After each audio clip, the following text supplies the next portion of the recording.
Hello everyone, সবাই কেমন আছো? আজকে সকাল থেকেই তোমাদের সাথে ছোট্ট করে একটা ব্লগ শেয়ার করলাম। সারাদিন কি করি সেটাই তোমাদের সাথে শেয়ার করলাম। হ্যালো এভরিওয়ান, তোমরা সবাই কেমন আছো? আশা করি সবাই ভালো আছো। ওয়েদারটা এখন প্রচুর নর্মাল, মানে নর্মাল হচ্ছে, মানে রোদ হচ্ছে, বৃষ্টিও হচ্ছে। এই ওয়েদারে তোমরা সবাই কেমন আছো তোমরা জানিও আমার এই ব্লগে। আর আমি তো মানে ভালো নেই, আমার এখন প্রচণ্ড পরিমাণে জ্বর আর বুকে ব্যথা করছিল, ঠান্ডা লেগেছে, মাথা যন্ত্রণা করছিল, এত পরিমাণে জ্বর এসেছে রাত্রিরে। এখন একটুখানি সুস্থ আছি বলে তোমাদের সাথে ভিডিওটা আমি কন্টিনিউ করছি। চলো সারাদিন কী কী করি তোমাদের সাথে দেখা। রাতে জ্বর এসেছিল ঠিকই, কিন্তু জ্বর আসলে তো আর শুয়ে থাকা যাবে না বিছানায়। আমার কাজগুলো আমার নিজেকেই করতে হয়। আমার সংসারে তো কেউ কাজ করার মতো নেই যে আমি শুয়ে থাকলে আমার একটা কাজ করে দেবে। সমস্ত কিছু আমার নিজেই গুছিয়ে নিতে হয়। যেমন নিজে সংসারটা গুছিয়ে নিয়েছি, তেমনভাবেই সব কিছু ঘরের সমস্ত কাজবাজ নিজেই করি, একা হাতে করি। আগে না এগুলো কিছুই পারতাম না।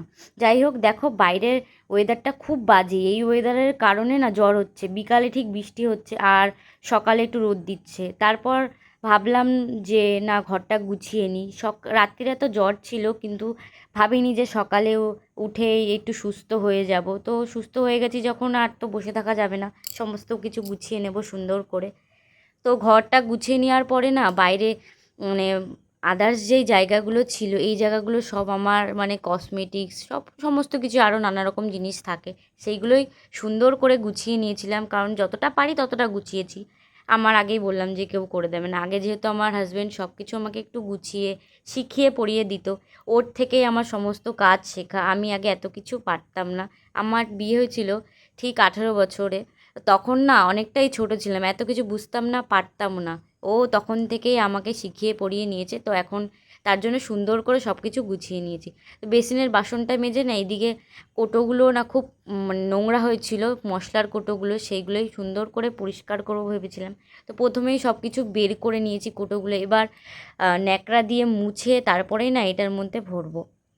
এই যে এই ক্যারেটটা, এই লালে ক্যারেটটার মধ্যে ভরবো। এর মধ্যে রাখলে কোনো কিছু মানে ইঁদুর মিদুর আছে, তো ইঁদুরের জন্য না সব ফেলে দেয়। এবার ওর জন্য এর মধ্যে রেখে দিই। ইঁদুর তো গণেশের বাহন, এবার ওর জন্য তো আমি ওদের মারতে পারবো না। যাই হোক, আমি একা থাকি, আমার সঙ্গী ওরাই। ইঁদুর আরশোলা টিকটিকি সব আমার সঙ্গী, আমার সাথেই থাকে সেই ঘরের মধ্যে। তাই ওরা যদি এসব ফেলে দেয়, নোংরা করে, সেগুলো তো আমার গুছিয়ে রাখতে হবে, তাই না?